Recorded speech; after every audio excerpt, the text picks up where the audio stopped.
ஹாய்ண்ணா உங்கள் என்ன மாதிரி யாரெல்லாம் என்னடா இப்போவுமே இவ்வளோ வெயிலாக இருக்குது அப்படின்னு யோசிக்கிறீங்கன்னா, அந்த வெயிலெல்லாம் நம்ம தாக்கு பிடிக்கிறதுக்காக ஒரு ஃப்ரூட் ஜூஸ் ரெசிபி ட்ரை பண்ணிடலாமா?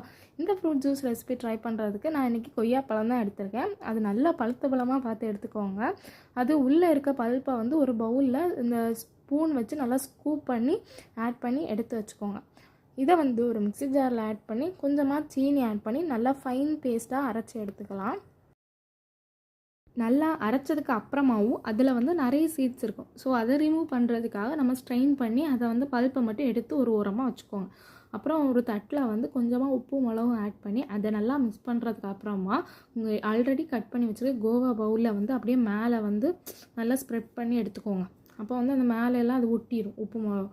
ஸோ அது டேஸ்ட் நல்லாயிருக்கும். அதுக்கப்புறம் நம்ம எடுத்து வச்சுருக்க பல்ப்பையும் ஊற்றி ஃப்ரிட்ஜில் 2 மணி நேரம் வச்சு எடுத்தோம் அப்படின்னா இந்த சம்மருக்கு குளு குளுன்னு ஒரு கோவா ஜூஸ் ரெடி ஆயிரும். தேங்க்யூ.